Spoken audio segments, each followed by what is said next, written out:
Wanna know how to check if two strings are circular rotation in Java? Well, no worries. In this video, I'm going to show you an easy step-by-step guide on how you can find it. So it's super simple and under a minute, so let's get straight to it.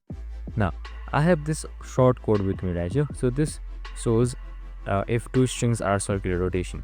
So two strings are circular rotations if you can rotate one to get the other. So the simple trick is double the first string.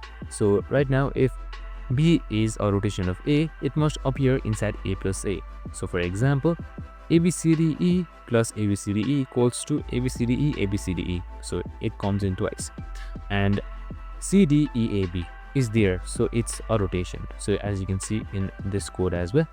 So we also check lengths. If they differ, it's impossible. This solution is super clean and runs in linearist time due to substring search, and it's great for interview style string problems.